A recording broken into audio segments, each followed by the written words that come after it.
लाखांदूर साकोली चुलबंद खोऱ्यात 29 जुलै रोजी मध्यरात्री झालेल्या मुसळधार पावसामुळे चुलबंद नदीला जोरदार पूर आला आहे.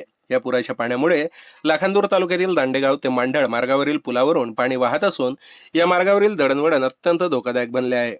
नागरिकांनी सुरक्षेच्या दृष्टीने या पुलावरून ये जा करणे टाळावे असे आवाहन प्रशासनाकडून करण्यात आले आहे. मागील काही दिवसांपासून भंडारा जिल्ह्यात विविध भागात संततधार आणि मुसळधार पाऊस सुरू आहे. यामुळे जिल्ह्यातील नद्या, नाले आणि ओढे दुथडी भरून वाहत आहेत. 29 जुलैच्या मध्यरात्री झालेल्या ढगफुटी सदृश्य पावसाने चुलबंद नदीच्या पाणी पातळीत मोठी वाढ केली, ज्यामुळे नदी पात्राबाहेर वाहत आहे.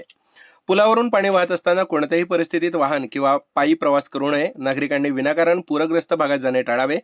जिल्ह्यात आगामी काही दिवस पावसाचा जोर कायम राहण्याची शक्यता वर्तवण्यात आली आहे. त्यामुळे नागरिकांनी सतर्क राहण्याचे आवाहन प्रशासनाकडून करण्यात आले आहे. कोणत्याही आपत्कालीन किंवा आपत्तीच्या प्रसंगी नागरिकांनी तातडीने स्थानिक प्रशासन व आपत्ती व्यवस्थापन विभागाशी संपर्क साधावा असे निर्देश प्रशासनाने दिले आहेत. नागरिकांनी सतर्क राहून प्रशासनाच्या सर्व सूचनांचे काटेकोर पालन करावे अशी विनंती करण्यात येत आहे.